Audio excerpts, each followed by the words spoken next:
പതിവിധ തട്ടിപ്പ് കേസിൽ ഉന്നത രാഷ്ട്രീയക്കാരെ തൊടാതെന്ന് ക്രൈംബ്രാഞ്ച് ഉദ്യോഗസ്ഥർക്ക് നിർദ്ദേശം നൽകിയതായാണ് പുതിയ ഉത്തരവ്. ഉന്നത രാഷ്ട്രീയ നേതാക്കന്മാർക്കെതിരെ ഒരു വിധത്തിലും അന്വേഷണം പാടില്ലെന്നാണ് ക്രൈംബ്രാഞ്ച് ഉദ്യോഗസ്ഥർക്ക് ലഭിച്ച ഉത്തരവ് പറയുന്നത്.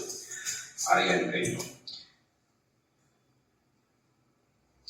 കേന്ദ്ര സർക്കാരിനെയും സംസ്ഥാന സർക്കാരിനെയും പ്രതിപക്ഷ പാർട്ടിയിലെ ഉന്നതരെയും കേസിൽ നിന്ന് ഒഴിവാക്കാനാണ് ശ്രമം.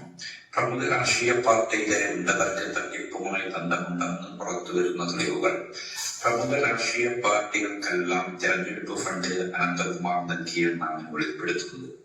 ഇന്ത്യൻ പ്രധാനമന്ത്രി മുൻ കേരള ഗവർണർ ആരിഫ് മുഹമ്മദ് ഖാൻ, BJP നേതാവായ രാധാകൃഷ്ണൻ, കേരളത്തിലെ പല ജില്ലകളിലും BJP നേതാക്കന്മാർ, കേരള മുഖ്യമന്ത്രി സഖാവ് പിണറായി വിജയൻ, മന്ത്രിമാർ, MP-മാർ, MLA-മാർ, പ്രതിപക്ഷ നേതാക്കന്മാർ എന്നിവരെല്ലാം അനന്തകൃഷ്ണന്റെ സഹായികളാണ്. ഇതോടൊപ്പം തന്നെ കേരളത്തിലെ പ്രമുഖ സൊസൈറ്റി ഭാരവാഹികൾ, പോലീസ് ഉദ്യോഗസ്ഥർ, ജഡ്ജിമാർ, IAS, IPS ഉദ്യോഗസ്ഥർ എല്ലാം ഇവർക്ക് വേണ്ട ഒത്താശ ചെയ്യുന്നതായാണ് അറിയാൻ കഴിഞ്ഞത്.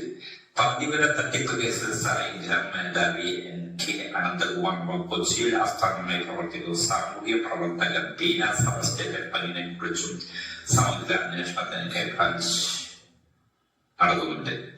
മുഖ്യപ്രതി അനന്തകൃഷ്ണന്റെ രൂപീകരിച്ച NGO കോൺഫെഡറേഷൻ അധ്യക്ഷയായ ബീനയ്ക്ക് തട്ടിപ്പിനെ കുറിച്ച് നേരത്തെ തന്നെ സൂചന കിട്ടിയിരുന്നതായാണ് അന്വേഷണ സംഘത്തിന്റെ വിലയിരുത്തൽ.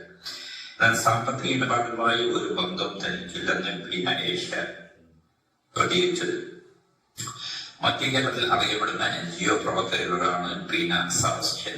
കൾച്ചറൽ അക്കാദമി ഫോർ പീസ് എന്ന സംഘടനയ്ക്ക് നേതൃത്വം നൽകുന്ന ബീനയും അനന്തകൃഷ്ണന്റെ നേതൃത്വത്തിൽ രൂപീകരിക്കപ്പെട്ട NGO കോൺഫെഡറേഷൻ മുഖമായിരുന്നു. മധ്യ കേരളത്തിലെ മലബാറിലൂടെ നീളം അനന്തകൃഷ്ണൻ സംഘടിപ്പിച്ച പതിവിധ സാമഗ്രി വിതരണ പരിപാടികളെല്ലാം സജീവ സാന്നിധ്യമായിരുന്നു.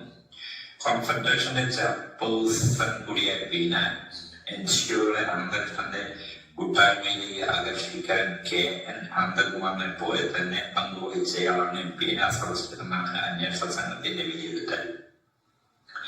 NGO കോൺഫെഡറേഷന്റെ ബീനയുടെ സജീവമായ ഇടപെടൽ പാഠാന്തരം ടൗൺ പോലീസ് എടുത്ത കേസിൽ ബീന സെബാസ്റ്റ്യനെ 3ാം പ്രതിയായും തട്ടിപ്പിൽ ബീനയ്ക്ക് പങ്കുണ്ടോ എന്ന കാര്യം ഇനിയും പോലീസ് സ്ഥിരീകരിച്ചിട്ടില്ല. പക്ഷെ അനന്തുവിനെ പാടെ തള്ളിപ്പറയുകയാണ് ബീന. സെബാസ്റ്റ്യൻ സാമ്പത്തിക ഇടപാടുകളെ കുറിച്ചുള്ള ചോദ്യങ്ങൾക്ക് അനന്തു വ്യക്തമായ മറുപടി നൽകിയിട്ടില്ലെന്നും എല്ലാം അനന്തു ഒറ്റയ്ക്ക് കൈകാര്യം ചെയ്തതാണെന്നുമാണ് ബീനയുടെ വിശദീകരണം. 5 മാസം മുമ്പ് മൂവാറ്റുപുഴ പോലീസ് അനന്തുവിന്റെ അക്കൗണ്ട് മരവിപ്പിക്കുന്ന ഘട്ടത്തിൽ തന്നെ തട്ടിപ്പിനെ കുറിച്ച് അറിഞ്ഞിരുന്നെന്നും ബീന പ്രതികരിച്ചു. അനന്തുവിന്റെ ബാങ്ക് അക്കൗണ്ടുകൾ മൂവാറ്റുപുഴ പോലീസ് മരവിപ്പിച്ചിരിക്കുന്ന കഴിഞ്ഞ വർഷം ഒക്ടോബറിലാണ്. എന്നാൽ അനന്തകൃഷ്ണന് ശേഷം അനന്തു കൃഷ്ണൻ സംഘടിപ്പിച്ച പരിപാടികളെല്ലാം ബീന സെബാസ്റ്റ്യൻ സജീവ സാന്നിധ്യമായിരുന്നു. ഇതിന്റെ തെളിവുകൾ അന്വേഷണ സംഘത്തിന് മുന്നിലുണ്ട്. അനന്തുവിന് വേണ്ടി ഉന്നത പോലീസ് ഉദ്യോഗസ്ഥർക്ക് മുന്നിൽ ബീന സെബാസ്റ്റ്യൻ ശുപാർശകളുമായി പോയിരുന്നതായും ആരോപണമുണ്ട്.